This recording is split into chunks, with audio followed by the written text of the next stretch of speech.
This is how you create an exceptional life is through real estate. This is how you do those things. So one, we believed in it, and that came through when we were calling people. And first we started, with our warm market, and it was a little crazy. Everyone's like, Matt, that's great. I love what you're doing. I'm not interested right now. It's like, Mhm. oh man, that's tough. So we just started going through our Facebook, and I think everyone's got like 3,000 friends on there. And I just started going through my Facebook list and messaging people saying, hey, I'd love to talk to you about this. And this is all pre-done before the deal was there. We're doing this pre and just telling them what I'm doing. And I got some traction and I got people to say, hey, I'm interested. When you get a deal, let me know. And I think that traction uh, gave us some confidence. Multifamily mindset. Podcast. Think bigger. Welcome back to the Multifamily Mindset Podcast. I am your host, Zach Rucker, and today we have a student success story. This one is super exciting to talk about with this guest, and I'm just going to jump right into it. Our guest today is Matt Rhodes with Polaris Capital. Matt, you've been in the program for just over a year now, about 14 months ish. And I'd love to just dive into your story and how you came in here. So, Matt, welcome aboard, and let's just jump into this. Yeah, I'm excited. Hopefully today we can share some value and hopefully bring a little bit of fire. But jumping in, so I live in Kansas City, and I live on the Kansas side, but I have an office on the Missouri side. Everyone always asks, are you on the Kansas or Missouri? So I do a little bit of both. I've been married for 25 years. I've got a 22-year-old daughter and a 19-year-old son. And I was, going back where I started, I was hired directly out of college into corporate America, and I've been in that same with that same company for almost 24, 25 years.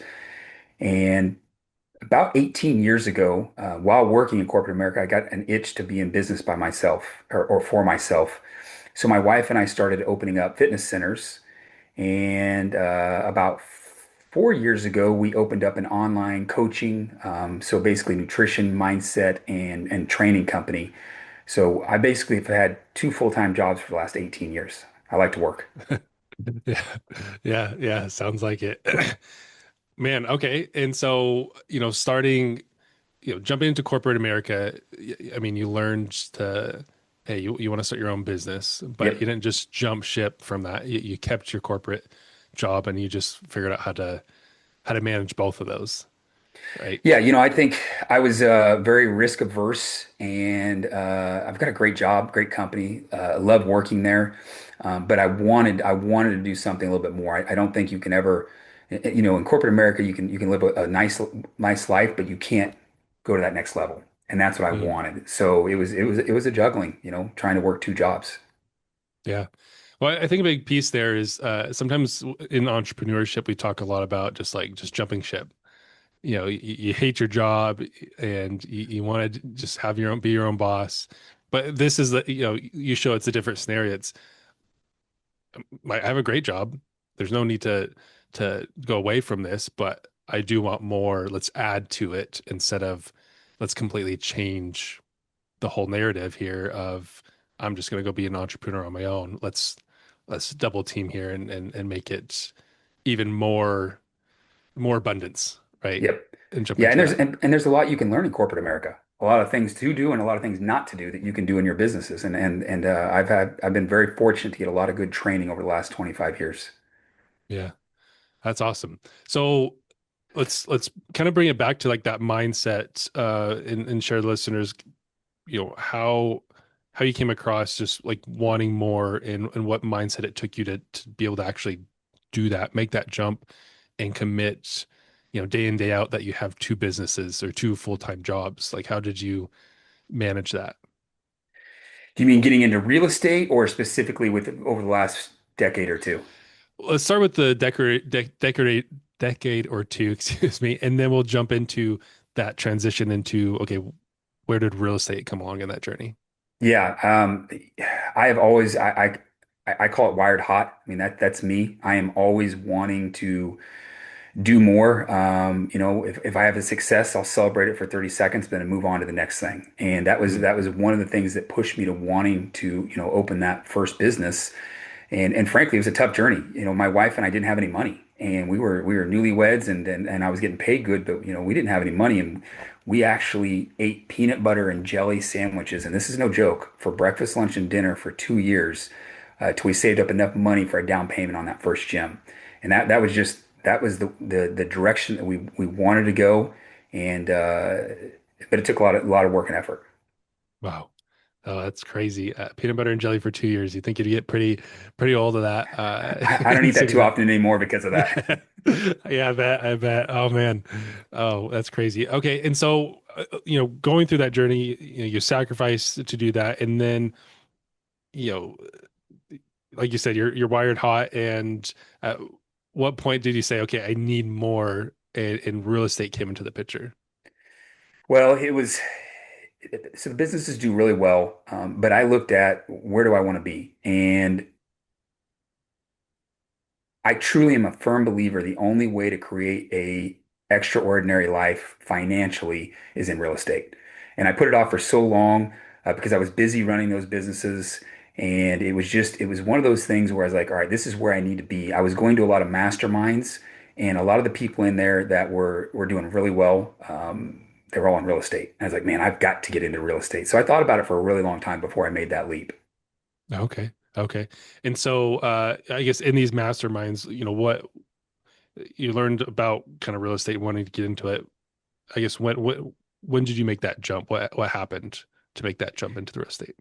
Well, at first I kept doing some research on single family homes and duplexes and triplexes because that's all I really knew. And, for me to be successful in there, I knew I was going to have to own a ton of them.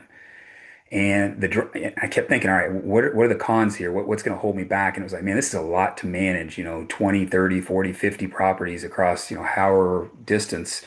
But I'll figure a way out that. But the next big one was the capital. I could do one or two of these, but then once I get my capital raised, my personal capital, and one or two of them, it's gonna be really tough to go to three and four, for a long time. There's just no way to scale in that environment with single family homes. And then through my research, obviously, the advertising works because then I got served an ad from Tyler. And I was like, oh, okay, this is something different. I didn't even know about this. I had no idea about multifamily.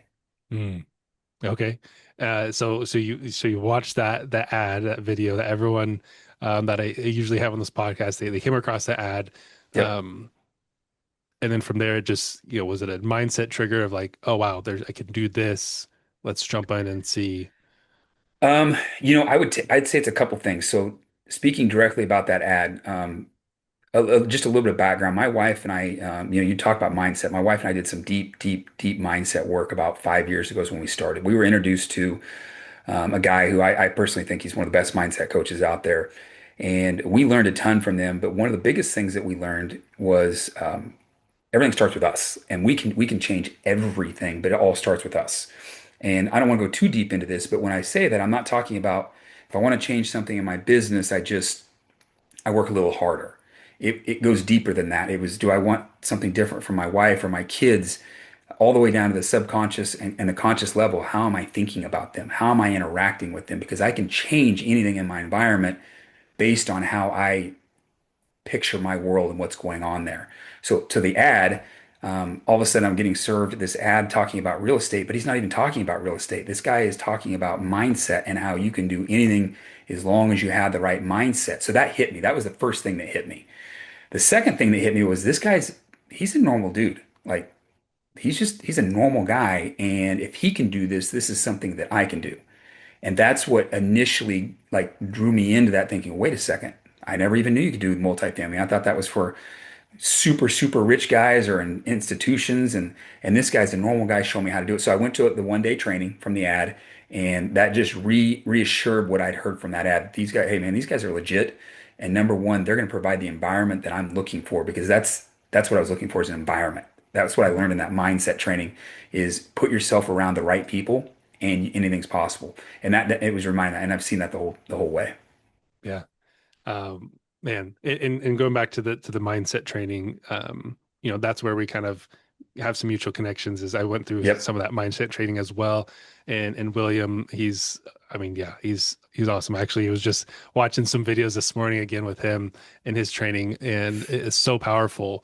And that is the reason why I think the multifamily mindset does kind of draw some people in. Is I know that's why I love being a part of the multifamily mindset and have connected with it. Is mindset first. It's the power of your mind, and and to be able to do that. I actually went to one of Williams' trainings, and then it shortly after that is when it aligned of the multifamily mindset. And so, yeah, timing of it, definitely made sense. But the mindset came first, right? Yep. The mindset Yeah, part comes first, and then the things start to fall in line because of what you said. You do that deep work on the subconscious, um, conscious level to identify how you want to move forward, right? yeah, and it opens until you've done deep mindset work, it may not make sense, but it opens your eyes up. The way I say it is you walk into a room and you'll walk across the dollar on the ground every time. But once you've done that, you start to recognize real opportunities, real connections, real relationships that you may not have before. So it opens it up. And I think that's why that ad hit me so quick because I was open to that opportunity and I was ready for something. Yeah, yeah. Yeah. Yeah, it's a great point. Just the power of the mindset and then jumping into the journey. And so let's skip forward a little bit. And you getting into, well, yeah, you've been into the program just over a year now, right? Yep. And been in this environment. And now let's talk about your deal that you are a part of now. Yeah, I'm super excited. 72 unit in El Paso, Texas. And the reason I'm excited about this one is I think it's a fantastic market. It's not a big Dallas, a big Houston. So I would say the competition is lower, but there's over $70 billion worth of goods that pass through El Paso.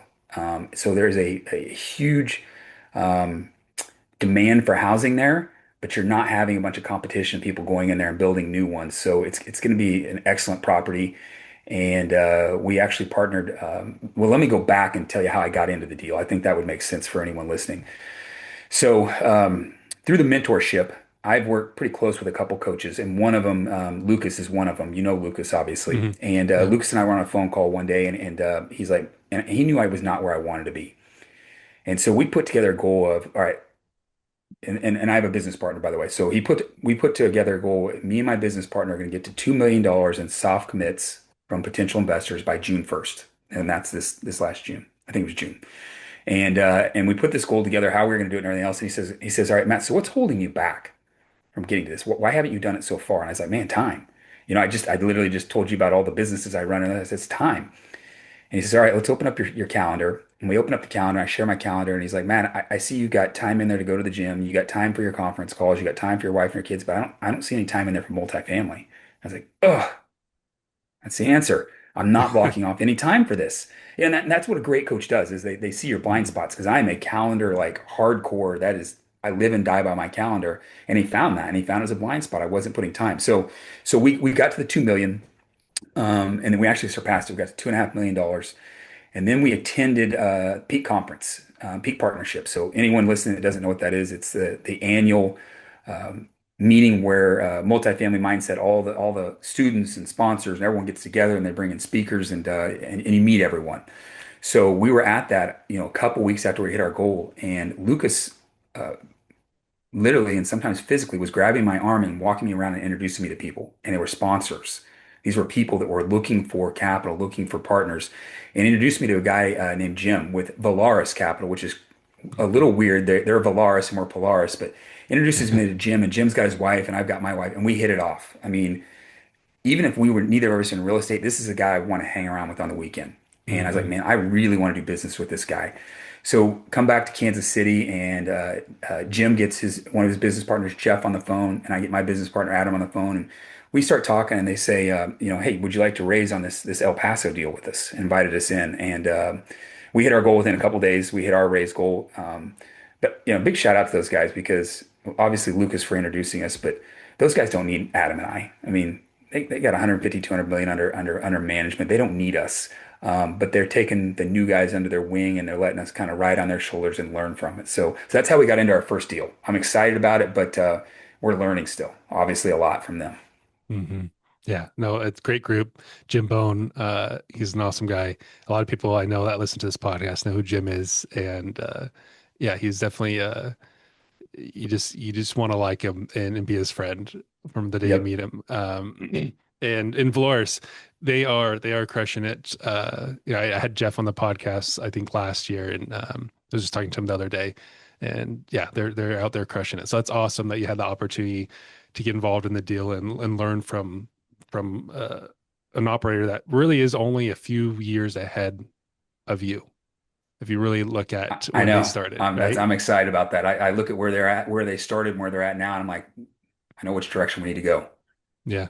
And I think for our listeners to listen to that piece just right there again is, Valoris Capital and some of these other operators like that are doing really well. So Valoris, you said 150, 200 million under Yeah, I assets or think something so. like that. Yeah, yeah, Yeah. And they got deals all over and they got multiple different asset classes. Um, but the piece to understand is, they started where you were at just a few years ago. And it's been so fun to watch them grow and expand because I remember kind of when they came into the network. yeah. Um, and so, shifting your mindset to that of, okay, they're only a couple years ahead of me. And then your mindset of, well, Tyler, he's just a normal guy. If he can do it, I can do it. And I think there's a um, kind of a mistake some people fall into is they put some people on pedestals and Yep, say, exactly. well, they're the exception. It's like, well, no, no, they're not that exception. Um, they just put it some work in and they They started shifted thinking bigger. they started thinking bigger, 100%. Yep, They started thinking bigger, shifted their mindset, and that opened the doors to allow them these opportunities, to allow them to accept these opportunities that were coming to them. yep. Right. And I Yeah, and I've think, been fortunate, I think, to be around some pretty successful people and see where they started, just like these guys. And it's like, okay, there's nothing special about. I mean, there's always something special about them, but they put yeah. in the time, they put in the reps, they did the stuff, and then oh, they're always an overnight sensation, which we know that's not what happened. But for those guys to go where they're at, in a couple years is pretty. It's just it's a testimony to what can happen. hmm Yeah. Yeah, exactly. So, going back a little bit, well, actually, sorry, let me just talk through, your guys, because we skipped over this. You hit your goal. You hit your goal Yep. way fast. Yep. What allowed you to hit that goal? Like, did you, put any, you talked to Lucas about fitting time into your schedule. Yep. Okay, so you probably started fitting time into your schedule. What allowed you guys to hit your goal and hit your goal a lot faster than the deadline? Um, how do you and your partner Adam work together to kind of accomplish that? Well, from the capital raising side, it really started with because we believe in it. I mean, obviously you can hear it in my voice. I think that I believe that this is how you create an exceptional life is through real estate. This is how you do those things. So one, we believed in it, and that came through when we were calling people. And first we started, with our warm market, and it was a little crazy. Everyone's like, Matt, that's great. I love what you're doing. I'm not interested right now. It's like, Mhm. oh man, that's tough. So we just started going through our Facebook, and I think everyone's got like 3,000 friends on there. And I just started going through my Facebook list and messaging people saying, hey, I'd love to talk to you about this. And this is all pre-done before the deal was there. We're doing this pre and just telling them what I'm doing. And I got some traction and I got people to say, hey, I'm interested. When you get a deal, let me know. And I think that traction gave us some confidence because we hadn't done this before. And then once we kind of went through that, then we literally opened up our contact list on our cell phone. And there were a lot of people that we didn't know on Facebook, and a lot of people on my cell phone are business contacts. So I Mhm. mean, I struck it rich there. I was DMing them or sending them text messages saying, "Hey, I'm doing this new. I'm in real estate now. I'm a real estate investor. I'd love to tell you about this opportunity." And that's where we really picked up a lot of traction was getting that. And it takes me back to as an online coach, it all is a quantities number. Everything's about numbers. Everything's about data. You just have to talk to enough people and realize that you may get not interested. You may get 20 of those today, but you got to keep going until you get one yes. And then the next day, it's how do I get to the next yes? So that's how we did it. I mean, we just talked to everyone we knew. Yeah. It's about taking action. I Yep. mean, that's the biggest piece right there is taking action and venturing out, a lot of people say, yeah, start with your phone contact list, go to Facebook. But how many people actually go out and do that and start? I think a lot of people are scared and they don't believe in it. And I think that's what you meant. You said is you believe in this, and some people don't, and so they don't reach out to their immediate contacts. They try to find strangers to get into to invest and to believe into it. But it's very hard to do if you don't believe in it in yourself. Yeah, and at one point I'd say about that there's that in sales, and I don't even call this sales because I don't even do a sales pitch. I literally just present what I have.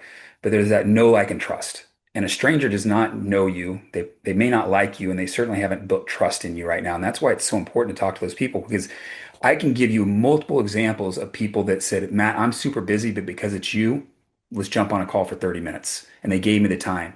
And you can't prejudge anyone. I remember my first call, which it was not good. And I get to the end of it, and the guy's like, "Yeah, I'm in.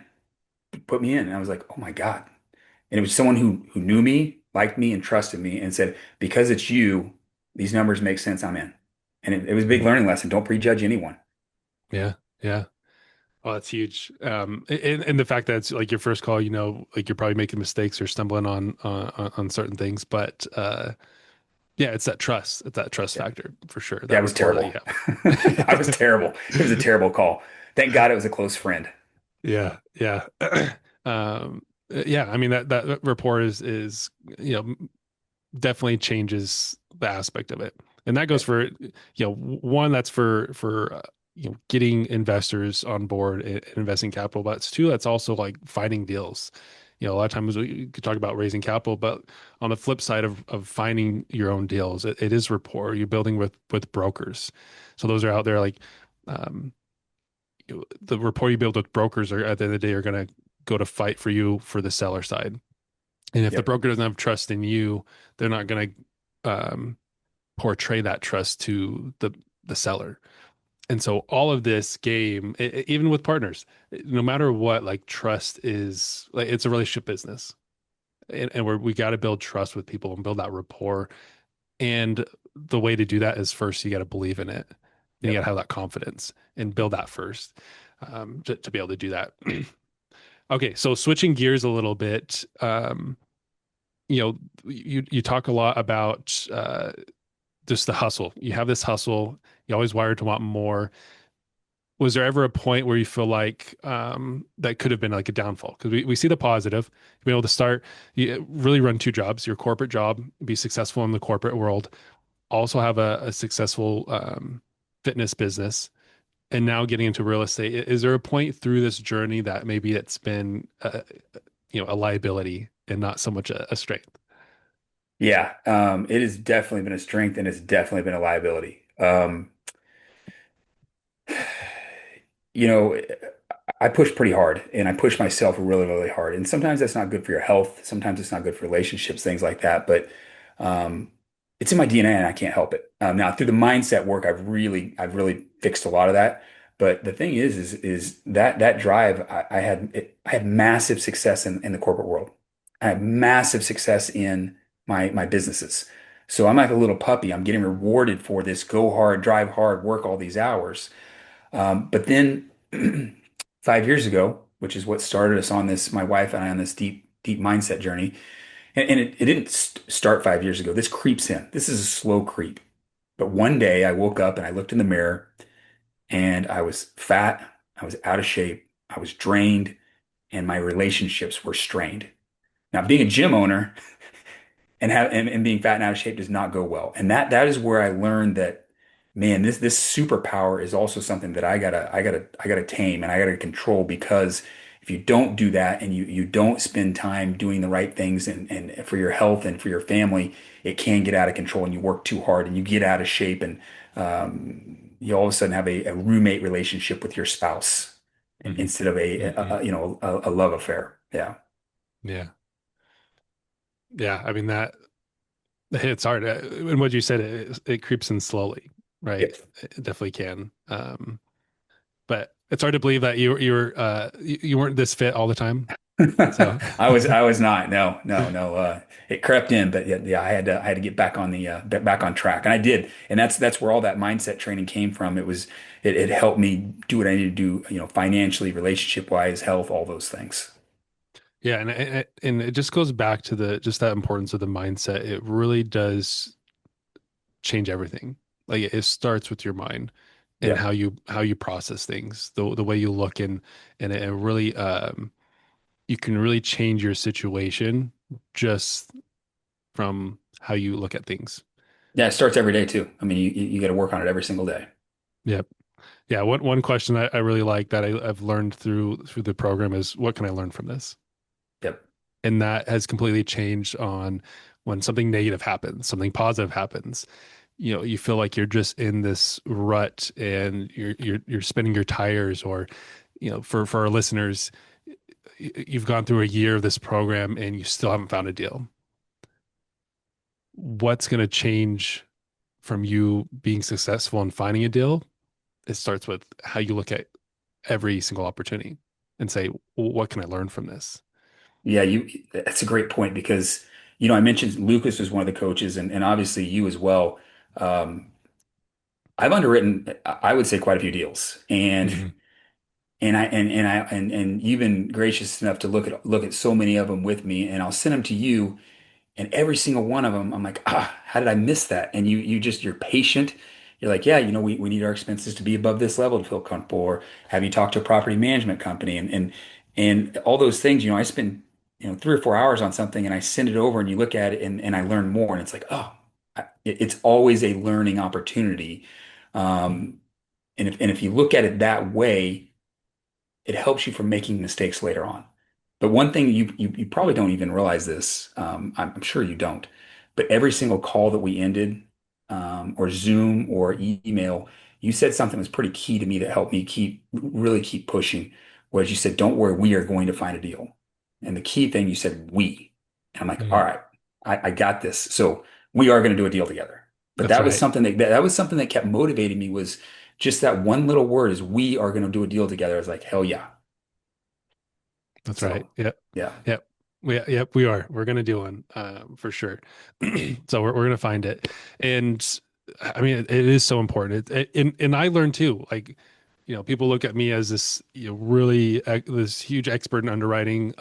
Like maybe I don't make mistakes. I make mistakes too. I was literally just on a call yesterday reviewing a deal with someone, and they started bringing up questions that I was like, oh, shit, I don't even know the answer to that. I totally skipped through that.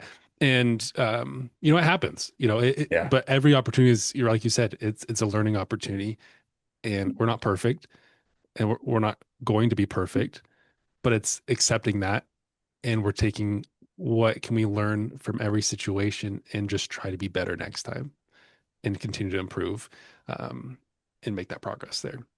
yeah. And I think that opens the door, to why it's so important to surround yourself with people, whether it's multifamily mindset or not, because people don't pay for information. It's all out there. Everything that's taught is out there. They pay for the packaging of information. And when it's Hmm. all packaged for you, they're going to pay, whatever it takes. And my one thing I've said for a long time is I call it decades and days. Can I find someone who's going to save me decades and days? And that's Hmm. what I'm looking for. And if they can, which is what every time I hire a coach, I get that. They save me decades and days, and then I don't have to make the mistakes that they made, and I don't have to go out there and search it. I don't want to do anything on myself. I don't want to do anything anymore on my own. I want to hire someone to show me how to do it to save me some time. Hmm. Yeah. It's a different mindset there because you can look at other people saying, "Well, I can just go do this. I can just go figure it out." Uh, and I live in a small town now, and it's a agricultural community, and you get that a lot of the farmer mindset of, "Oh, I'll just figure it out. I'll just put it together. I'll just do the work." And that's how my father-in-law is. And so I have a hard time because I'm in the mindset of, well, I'll just have someone either do it for me or help speed up that process. Let's find ways to make this simpler and not. Yeah, we could learn that, but I want to do more. Yep. I want my time spent up just learning how to to do certain things, which, I've taken my time, I've taken a step back, learned some new tools, some hard farmer work and things like that, building a fence. And, I've been doing that, building my own little homestead. So I get some principles there of the hard work behind it, but it is the thinking bigger. What Yeah. more can we accomplish? Yeah, because I thought about real estate for 2, 3, 4 years. I never took action because I was trying to figure it out on my own. Mm, mhm, And I also looked at hiring a coach, back then it wasn't necessarily do it on my own, it was an expense. It's always an mm, expense. And now I look at it as an ROI. All right, if I hire this coach and it costs 10 grand, 20 grand, whatever it was, what is my ROI? What do I have to do to get there? I'm like, shit, they're going to save me 2 years.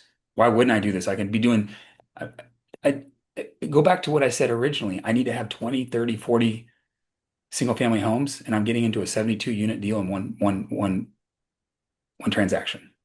mhm. It's the Yeah. value of hiring a coach. Hmm. Yeah.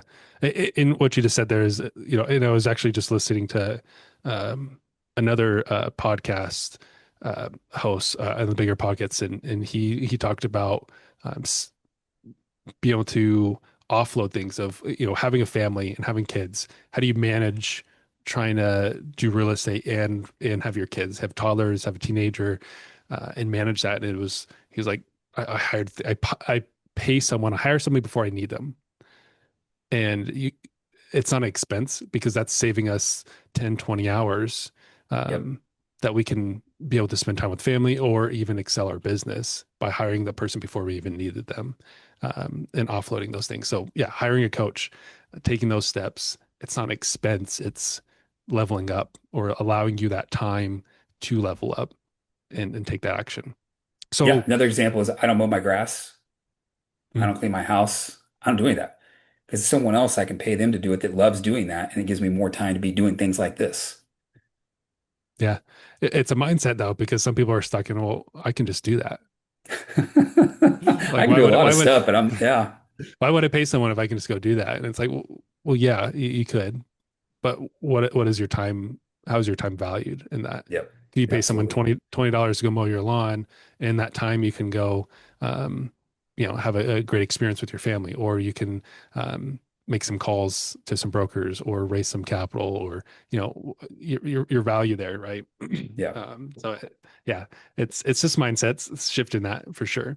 So getting into mindset, how now you got into your deal, you're getting some traction here. What's next? What's next in Polaris Capper in your journey? How are you continuing to grow and think bigger in this? Um,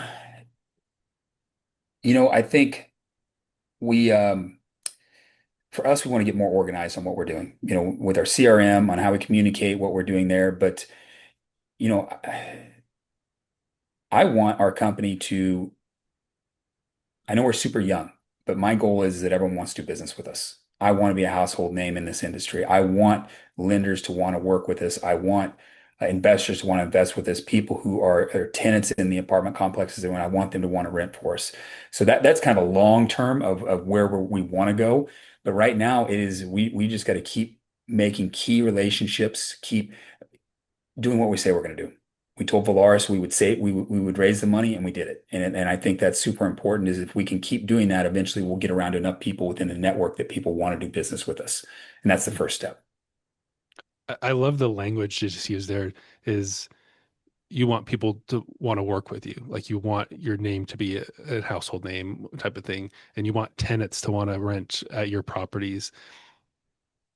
I just think that's so key because people are like, I just want to get a deal done. I want to get a deal done because I want an acquisition fee, or I want to get a deal done because yeah, it's going to give me my family, um, wealth and build a legacy. But the language that you just use is you want lenders to want to work with you. You want investors to want to invest. You want tenants to rent out your properties. I think that's in itself is thinking bigger and more purposeful, and that allows for less of a burnout because you have more purpose behind that of what you're really trying to achieve. Yeah, you can't live an extraordinary life by yourself. You got to bring a lot of people with you. And that takes people liking and trusting you and having a good time. And I don't know. Yeah, I mean, that's what I believe in. You've got to do that. That's the only way to do it. Yeah. And so if you were, to bringing people, if you could take people on that journey with you, what would you want them to feel, to experience, to learn? To realize they're way more capable than what they think they are, um, and help them figure out what their true potential is. I think everyone is put on this earth for a very specific reason. I'm still searching for mine, which I think that's one thing that keeps me going pretty hard every day. But I want to help people draw that out of people. Yeah. I love that. And I don't even know what to say now. I just went speechless for a second. Because I just love where your mind's at, and how you're processing these things. And I just want our listeners to really like go back and listen to the way you speak, and just how your mind is already set in the work. You can tell the work that you've done to where your mind's at because of the way you speak, does change, how things go. And so that's why I went speechless for a second, because I don't even know what to say. Um, Yeah, and don't because get me wrong. I want to do a deal too. I mean, that was my, I 100%. want to do a deal because I think it gives a little bit of clout when you're calling an investor. Um, I have all those things. I want the money. I want all that as well, but I just know it takes time. Yeah. Okay. Well, Matt, we're going to wrap up with a few questions I like to ask my Cool. guests is, the first question is, how do you define success? I mean, you've been successful in terms of corporate, corporate job, done really well, you've grown a business, now you're getting into real estate, but how do you define success? I don't know if I have a great definition on it, but I'll give you it does fall into a couple buckets. I just said I like nice things, so I'm going to give you one area of success. It's not the rosy, pretty one, but I like nice things. I like to fly private. I like nice shoes. I like nice house. I want to be able to have all those things. But on the other side, a big thing for me is freedom. I want time freedom where I can do what I want with who I want when I want. And I think those two things are super important and would define success for me. Having the nice things, but also having the freedom. So I'm not working a million hours a week. But the third one is, I still got a lot of dreams and a lot of goals and a lot of things that I want to do. And I don't want to go to my deathbed with them still in my head or written down in some journal. I want to live the fullest life and have zero regrets. And that would be success for me. Yeah. That's great. I love that. Love that answer. Uh, Next question. You kind of answered some of this, but how do you choose to think bigger? I think I look at every situation, and whatever it is, realize that there's another level. There's always another level to it. And I may only see 72 units, but going back to the example earlier, 2 years down the line, I want to be at 150, 200 million under management. So it's always constantly looking at what else is achievable. How much more can I push? What more potential do I have? How can I surround myself with the right people? Yeah, that's how I would say. Okay.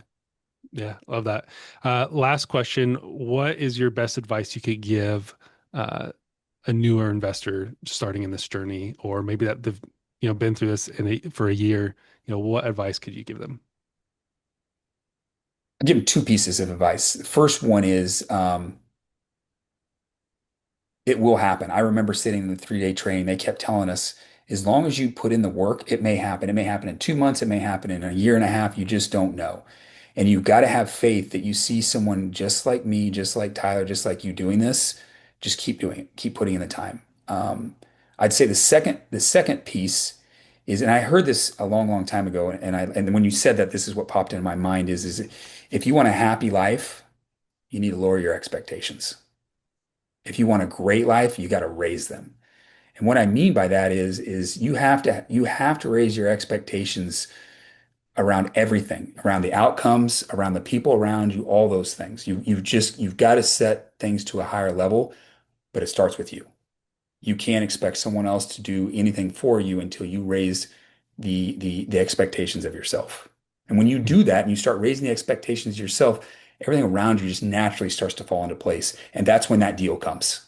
That's when the things start happening. Uh, I love that.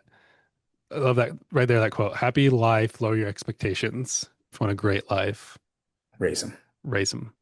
Man. Okay. Well, we're going to end on that, Matt. Thank you so much for jumping on and spending time with me this morning. Just of your journey. And I'm so excited to get some deals done. We're going to get some deals done together. We're going to close some Absolutely. deals and we're going to work on that on really just growing, right? And anyone listening to this, like jump on board and let's go be successful in terms of let's go close some deals. Let's go change our mindsets to think bigger from there. But Matt, again, thanks so much for your time. And listeners, if you like this, please share this with someone, like, subscribe, because I know you'll learn something from this one. Multifamily mindset. Podcast. Think bigger.